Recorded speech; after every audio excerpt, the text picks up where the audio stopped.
Well, it's just going to drive up more fears, but also just more distrust for the government. Now at 6, concerns growing after the governor calls up the National Guard to help ICE immigration raids here in the state.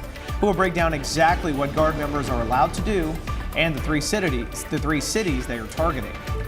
Plus, noise concerns where louder F-35 jets could mean big trouble for Arkansas neighborhoods. And Little Rock City leaders highlight recent economic milestones. Coming up in 9 minutes, the new developments and investments that could shape the city's future. Live from Arkansas's streaming news leader, this is THV 11 Morning News at 6.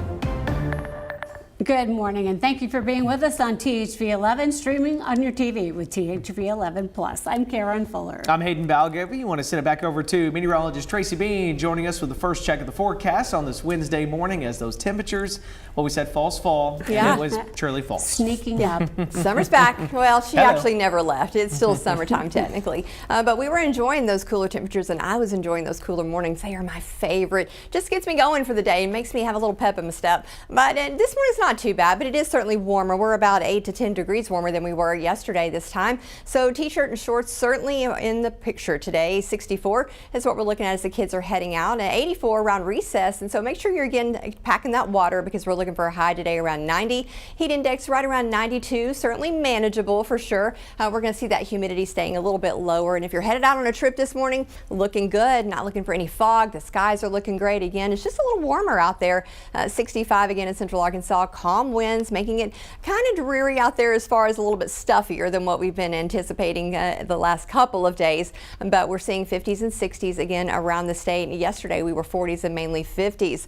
But taking a look at that 3-day forecast, it's going up and up. And the good news is it's going to stall out around the mid 90s. We're not going to get crazy with it, but the mornings are going to go up as well, as we're going to see those 60s go up to lower 70s and plenty of sunshine for us all. Now, there's not going to be any rain in the forecast, at least for the next 7 to maybe even 10 days. Could see a few little light to isolated storms in northern Arkansas later this afternoon, but not expecting much from that either. We'll talk more about what is causing all of this heat and maybe when we can get those cooler mornings back coming up in a few minutes, and also talk about your day hour by hour.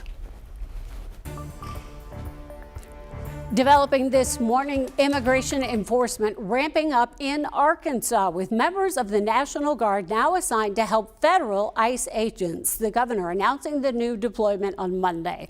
Here are the facts. Up to 40 Guard members are being deployed. 18 are assigned to Little Rock, 10 are in Fort Smith, 10 more in Fayetteville, and 2 at Camp Robinson for command support. These troops will not be armed. Their roles are to handle detainee transport, processing, and clerical duties with no direct law enforcement. The call-up follows the Title 32 program, meaning the troops will be paid by the federal government but remain under state control. Some groups are opposed to the move and are voicing concerns. The co-founder of the Arkansas Alliance for Immigrant Respect and Education says this deployment heightens fear within the Hispanic community.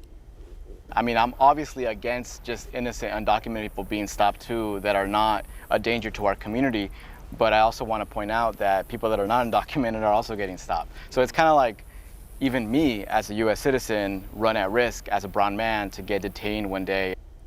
Governor Sanders says it's about protecting Arkansans and holding violent illegal immigrants accountable. She points to enhanced penalties with cooperation from federal law enforcement to keep communities safe. But local immigration attorney Lorena Rivas questions whether this is the best use of the National Guard. They're not doing any arrests. They're just helping out with more transportation of detainees and clerical work.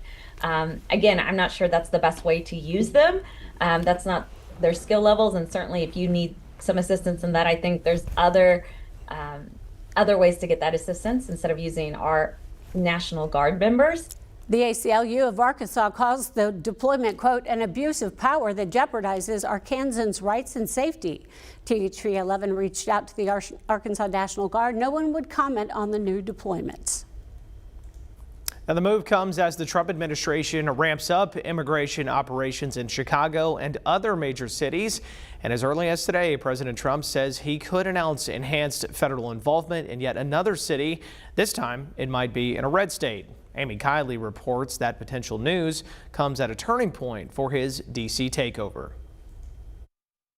Up with liberation, down, down with occupation. The emergency declaration behind the federal takeover of Washington, D.C. expires today, according to the mayor's office. President Donald Trump can't control its police force more than 30 days without Congress. Analysts expect he will continue his D.C. National Guard deployment and federal law enforcement surge. This was one of the most unsafe cities in the country. Now it's as safe as there is in the country. Some D.C. residents say they don't want Trump to be so involved in their city.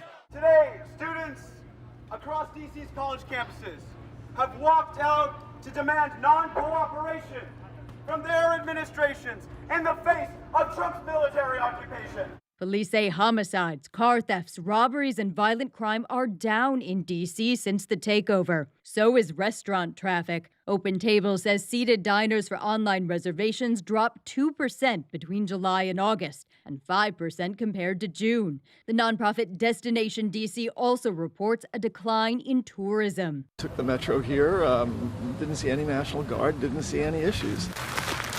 Now, Republican lawmakers are introducing bills to expand federal control of D.C.'s justice system. And Trump says other cities are in his sights. The president would love to do this in every Democrat-run city across the country. Amy Kiley, THV 11 Morning News.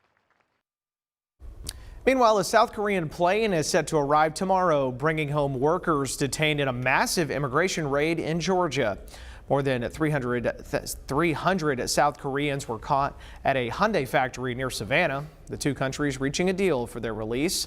This was Homeland Security's largest workplace raid, coming just weeks after a key U.S.-South Korea trade summit.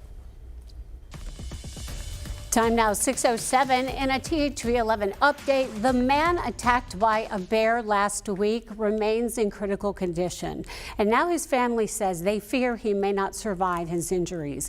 Vernon Patton is in a Little Rock hospital after the rare attack along a road near a camping resort in Franklin County. Tests show the bear was not sick with rabies or any other disease. Wildlife officials say it's the first bear attack in Arkansas in more than 25 years. All new this morning, the sound of F-35 jets could get louder here in Arkansas, and that has people living nearby concerned about the noise. Now, the Air Force is proposing to add 12 more of the fighters to a training program based at Fort Smith's 188th Wing. Many neighbors, though, sounding off at a meeting last night. Those near the base say the roar of training flights is already disruptive, and they're worried about even more noise. But Air Force engineers assure us their concerns will be heard. Based on the comments that we receive, any substantive comments we will incorporate into the final supplemental environmental impact statement, which is anticipated to be published in April of next year. Residents have until September 24th to submit final written comments. Little Rock leaders say the city is on the rise, both economically and competitively. In fact, the city hosted a news conference to highlight some recent growth, new developments, and investments that end up shaping the city's future. THV 11's Tamer Knight takes a deep look into the results and what it could mean for the city's growth and job opportunities across the region. Tamer?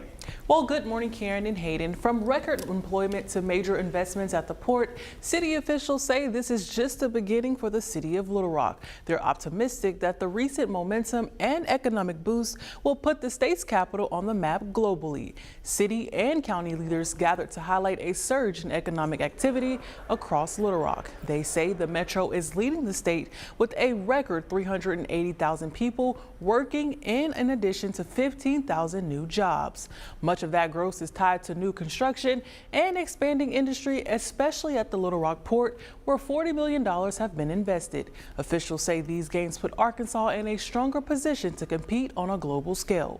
Mayor Frank Scott Jr. believes that Little Rock is not just open for business, but thriving with thousands of jobs and millions in investments, promoting long-term growth. We show that we can unite, we can grow, and we can transform. And doing that not only helps our businesses, it helps each and every resident to understand that they too can grow here. And that's what it's all about. Growing intentionally, growing with great innovation, but growing with purpose. Now, with this growth, the mayor says the work still isn't done. He's hopeful continued investment and job growth will attract more companies and more opportunities to the capital city. And of course, as more construction, businesses, and job opportunities ramp up in Little Rock, we will keep you aware on THV 11 News and THV 11 Plus. For THV 11 News, I'm Tamer Knight.